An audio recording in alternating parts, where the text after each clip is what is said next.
개인 카톡방으로 이동을 한 다음에 링크를 줘서 특정 거래소에 들어가게 만들고 그 거래소 자체가 가짜인 거죠. 골든타임을 놓치지 마시고 속았다는 걸 깨닫는 순간 신청을 하셔야 되겠죠. 계좌 주인들을 소송을 걸면 전부 다 알아낼 수가 있거든요. 과실 비율이 3대 7이다.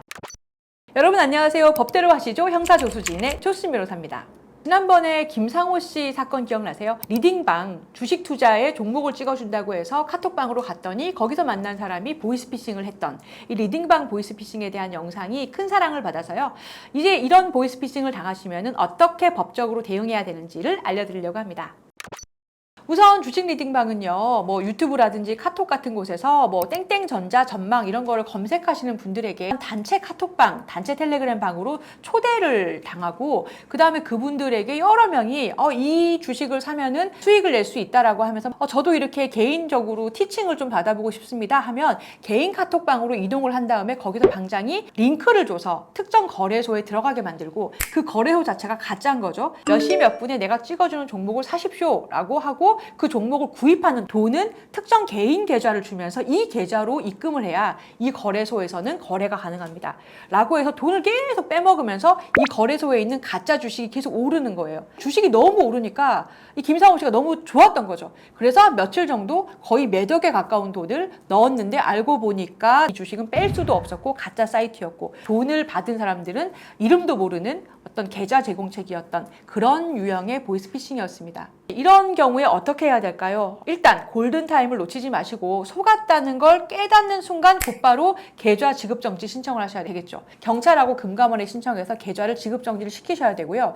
근데 대부분은 이 깨닫는 시간을 늦추기 위해서 지금 바로 출금을 해드릴게요 라고 하면서 근데 세금 처리가 좀 남았네요. 영수증 처리를 해야 돼요 라고 하면서 금방 돈을 빼줄 것처럼 하면서 시간을 끕니다. 그 시간 동안 내 돈을 빼내가려는 거죠. 그래서 그 계좌에 돈이 남아있지 않은 경우도 굉장히 많이 있는데요. 일단은 지급정지 신청을 하시고요. 그 다음으로는 내가 아는 모든 관련자를 경찰에 빨리 고소를 하셔야 됩니다. 이 고소 대상자들은 일단 계좌 주인, 이 사람들은 은행에 조회하면 누군지 다 나와요. 알고 했냐 모르고 했냐의 차이인 거지. 이 계좌 주인들에 대해서 고소하셔야 되고 그 다음에 내가 보통 처음에 그 리딩방으로 초청될 때에 카톡 아이디 같은 게 있잖아요. 무슨 전화번호도 있고 그 전화번호, 카카오톡 아이디 이런 건 다 한국에서 구할 수 있는 것들이기 때문에 그렇게 해서 싹 다 관련자를 아는 한 고소를 많이 하시는 게 좋습니다. 근데 또 대부분 그냥 명의만 빌려준 사람들이 많아요. 근데 이 사람들은 알고 빌려줬냐 모르고 빌려줬냐에 따라서 공범이 되기도 합니다. 그래서 수사 상황을 쭉 보시면서 걸러내고 마지막에 남아서 경찰에서 검찰로 송치한 사람들, 이 사람들에 대해서는 이제 본격적으로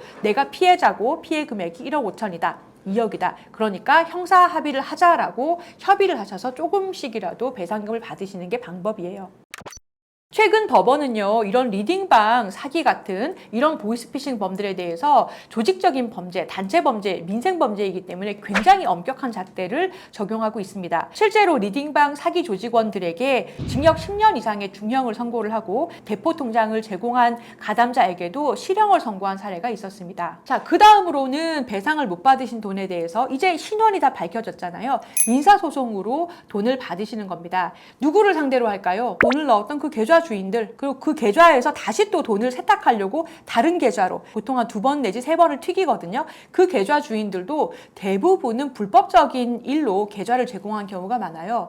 이 계좌 주인들을 소송을 걸면 전부 다 알아낼 수가 있거든요. 그래서 사실조회를 통해서 피고를 특정해서 이 전부를 상대로 단체로 연대해서 내 돈을 갚으라라고 손해배상 청구를 하실 수가 있어요. 대법원에서는 뭐라고 했냐면 자신의 계좌가 범죄에 이용될 것을 알면서도 통장을 양도한 사람은 그 계좌를 통해서 사기 피해를 입은 사람에게 배상할 책임이 있다라고 명백하게 판시를 했습니다. 즉 대포 통장의 명의자는 이 사기 보이스피싱 범죄의 공동 불법 행위자 또는 적어도 사기 방조가 된다고 봐서 책임을 묻는 제도예요. 사실 계좌를 남에게 줘선 안 된다는 거는 지금 금융실명제 실시된 지가 언젠데 정말 상식이잖아요. 본인이 그걸 다 모르고 제공했다라는 건 사실은 실수라고 그냥 변명할 수가 없는 상황입니다. 비슷한 사건에서도요, 7천만 원 정도의 리딩방 사기 피해를 입은 의뢰인이 돈을 보냈던 3명의 명의 계좌 주인들을 상대로 손해배상 소송을 제기했어요. 그랬더니 그 사람들은 그 계좌 제공한 건 맞는데 이렇게 리딩방인지 몰랐어요 라고 얘기를 했는데 법원이 교통사고처럼 과실 비율이 3대 7이다. 그래서 70%를 너네가 배상을 해라 이렇게 판결을 했습니다. 조금이라도 주식 투자를 해서 자산을 좀 불려보겠다고 하셨던 분들이 정말 큰 피해를 당하고 있으시죠. 계좌 제공했던 사람들은 반드시 찾을 수 있지 않습니까? 차근차근 법적으로 대응을 하시면 그들의 과실 비율에 맞는 배상을 받으실 수 있습니다. 저와 상담을 원하시는 분들은요, 더든든 법률사무소 02-6080-9936으로 전화를 주시거나 로톡에서 조수진 변호사를 검색하셔서 빈 시간에 바로 예약하실 수 있습니다.